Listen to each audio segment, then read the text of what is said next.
Hi Wow Life, another video, another share guys, another POV. So ngayon guys, magbibigay lang tayo ng point of view dito sa mga pinagtagpi-tagpi kong mga videos at na-realize ko kung gaano ka-importante, kahalaga at kamahal si Viancy ng Kalingap. Grabe, 'di ba? Full force ang buong Kalingap guys para mag-effort, para magawa ang kailangang gawin para makasama siya sa Hong Kong. Sana all. Diyos ko, grabe. Talaga namang palangga jud ka kayo Viancy. Ni Kuya Val, ni Ate Edna, Kalingap Rab, talagang gumawa ng paraan, di ba? If there's a will, there's a way. It's always works that way. Kapag gusto, may paraan talaga at ginagawa ang lahat ng paraan para makasama sa Hong Kong. Grabe na this. Pero syempre, masayang masaya ako. Syempre, ngiting tagumpay para kay Kalingap Edo, sa buong Kalingap, sa lahat actually. Because, ito naman yung gustong gusto natin na makasama si Viancy sa Hong Kong. Although, ay dumaan sila ng matinding mga pag-aayos kung anong kailangang ayusin, tapusin, mga requirements, so on and so forth. Di bali na basta makasama si Viancy at nagtagumpay ang Kalingap. One family, one Kalingap. Kalingap lang talaga sa Kalab. Anyways, bago ang lahat, don't forget to support and subscribe Kuya Val Santos Matubang at Edna Vlog, Kalingap Rap at sa lahat ng team Kalingap. Maraming salamat guys sa support at pagmamahal nyo sa aming mga Kalingap reactors. Sa totoo lang guys, na-realize ko lang itong trip to Hong Kong ng EDSI and the rest of the Kalingap staff ay talagang isa sa mga pinaka-importanting tao. Syempre si Viancy. Ginagawa ang lahat para makasama si Viancy at nagawan nga talaga ng paraan, 'di ba?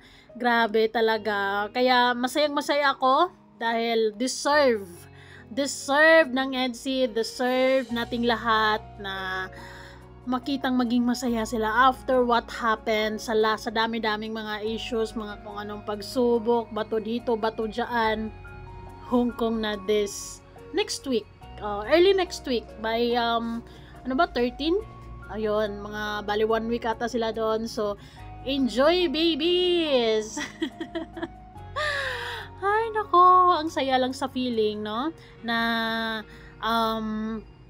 although siyempre hindi malis kay Viancy yung iniisip niya yung mga school activities, pero habol lang Viancy, kaya mo yan. Kasi gustong-gusto din ni Kalingap Edo na makasama siya doon, 'di ba? Malamang talaga. So ito na 'yon, guys. Sundo ka rin pa Eds. Ano ba 'yan? Umiiksi na. Masaya ka na sundo ka rin pa Eds.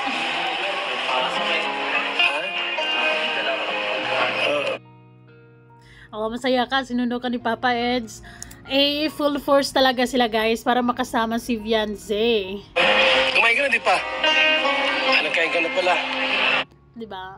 Ang concern, very concerned ang person. So, isipin mo sinundo ka. Ayun, maraming salamat sa effort kay Kuya Val at Edna. Sa lahat ng team Kalingap, kila Papa Eds, dahil tagumpay. Para makasama ka sa Hong Kong. Ikaw talaga. Ang saya-saya. Sana all. Ano, masaya ka? Ha? Yes.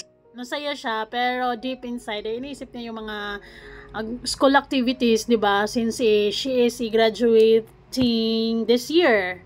Graduating siya, so baka pagkatapos ng bakasyon, habol. Kaya mo yan, Viancy. Pumunta ka sa Hong Kong. Sweet. So, yan po mga kaibigan. Ang cute lang nilang dalawa, no? Ito yung masasabi ko, ang low-key ng nila, ng galawan. So, kami po ay lalabas na muna at sila po ay mag-uusap muna. Tumatamingin para makita ko naman yung ano. Tumingin ka, Viancy, para makita namin yung kagandahan mo. Uy, nagsiselos ka ba? isa sa mga bagay or asaran talaga nila or inaasar talaga ni Kalinga Pido yoy, nagsiselos ka, may dapat bang pagsilusan, Papa Eds? Ano na, kasi sa akin, pasensya na po, kasama po siya. Ngiting tagumpay. Hindi ka na mag-iisa doon, Kalinga Pido, may kasama ka na at kasama pa yung taong special sa'yo. For sure, this is not just for experience, pero you guys are making memories too. Wow! Parang yung pag ganyan ni Viancy, parang ang sweet lang, parang ang gentle lang. Selosa. Oy. Ganyan talaga kapag nagmamahal ka, Papa Eds, may selos talaga. Selosa, anti-selos. So guys, thank you Lord, sure na makakasama si Viancy. Thank you Kuya Val, Ate Edna at buong team Kalingap. Talaga namang full force, bonggang effort ang ibinigay para lang makasama si Viancy sa Hong Kong trip to Hong Kong this 12 or 13. So basta 100% makakasama na si Viancy. So sa mga bashers, manood na lang tayo kung anong mga kaganapan doon sa Hong Kong, di ba? Kasi hindi na 'to mapipigilan. Hindi na mapipigilan ng dalawa.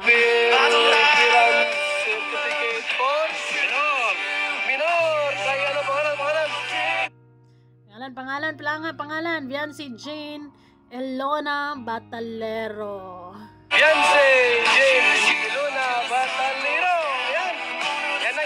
One thing for sure is mahal na mahal nila si Viancy, di ba? Kung baliwala man nila si Viancy, kung hindi makasama, pag sinabi ng teacher, ay hindi, may mga gawain kasi, may mga importanteng kailangang gawin, hindi na sila mag-effort, di ba? Hindi na ano talaga, ito yung sinasabi na nadadaan talaga lahat sa magandang pakiusapan or sa magandang usapan.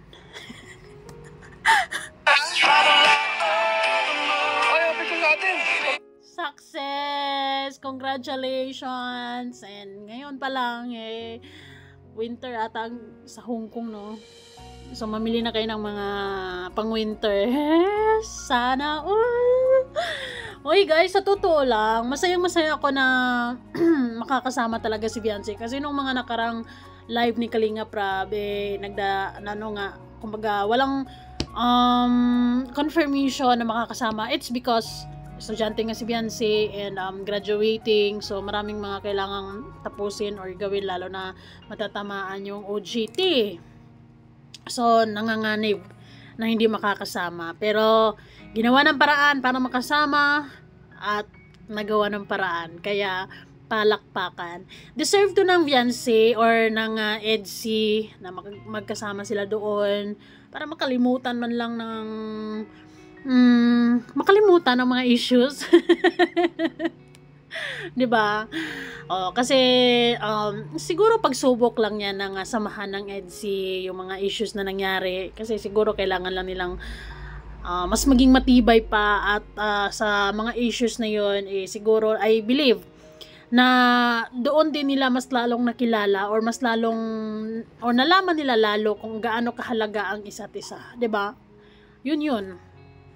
Talagang kung mapapansin nyo lately, talagang napadami ng hugot si Viancy sa kanyang Facebook, but naintindihan ko siya sa kanyang nararamdaman, 'di ba? Pero I also believe na napaka-strong na tao si Viancy. Hindi to basta-basta tumitigil or hindi to basta-basta bumibitaw sa laban. Sabi nga ni Kalinga Prab, kung meron siya ang huling bibitaw, 'di ba? Siya yung huling bibitaw, kumbaga siya yung huling kakapit hanggat sa mawala na ang lahat, pero kumakapit pa rin si Viancy. Ganyan kalakas yung paninindigan niya sa EDSI, 'di ba? As 17-year-old, talaga namang makikita mo yung dedication at pagmamahal din niya sa mga fans na nagmamahal sa kanila, syempre, 'di ba? And ganun talaga guys, sa mga EDSI fans, walang perpekto, hindi perpekto ang buhay, dumadaan talaga sa mga pagsubok, pero sa mga pagsubok na to, naniniwala ako na mas lalo nilang naintindihan, mas lalo nilang nakikita, mas lalo nilang nararamdaman ang pagmamahal ng isa't isa. So, after issues, siguro naman nagkaroon sila ng masinsinang usapan and realization also at the same time, 'di ba? Kung ano ba talaga.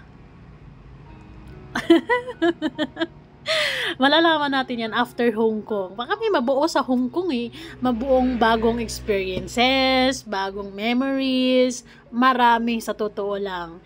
So, wifey and hubby, enjoy your vacation sa Hong Kong. Huwag niyong isipin ang mga nangyayari dito sa Pinas. Pagbalik nyo na lang isipin, charot. Ay, you know what? Kahit naman na hindi mo isipin.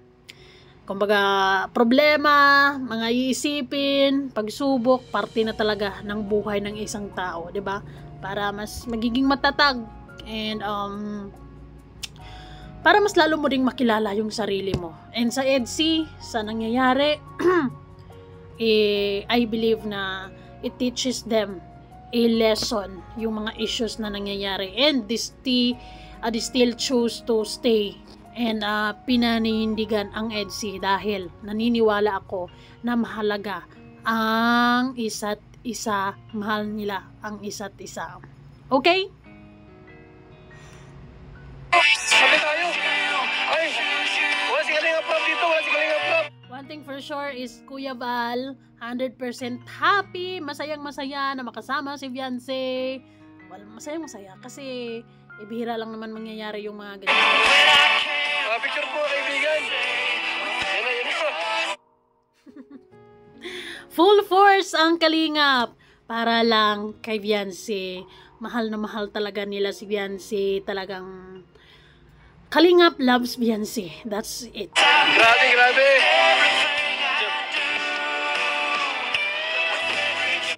Gagawin ang lahat para lang sa'yo. Gagawin ang lahat para makasama ka sa Hong Kong. Kuya Val, thank you so much. Ate Edna, Kalingap Rab, sa lahat. Kalingap Edo and the rest, 'di ba? Thank you so much sa effort. Yan siya, Tot. Sheesh. Tating, ayan na. Okay. Blue card. I kept you waiting. Ayun, grabe. It's exciting sa mga susunod na araw for EDSI kasi mapahungkong na nga sila. So, bali 1 week sila doon. Enjoy. Enjoy. And issues is part of love teams naman talaga, lalo na kapag sikat, guys.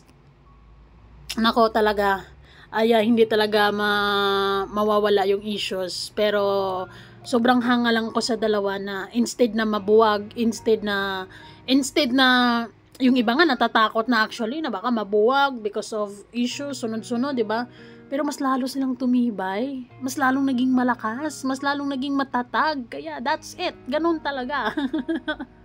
Minsan kasi may mga issues na talagang di mo naman maiwasan na mangamba ka dahil yun ang magiging dahilan na matigil ang lahat, 'di ba? Sayang. Pero at some point, minsan yung mga issues din is yun din yung magpapatatag sa inyong dalawa lalo, and lalo na kapag malampasan nyo ang mga issues na yun, 'di ba? Sana all. Happy trip, EDSI! And of course, happy trip sa buong Kalingap. Enjoy sa Hong Kong. Thank you so much guys for watching. See you!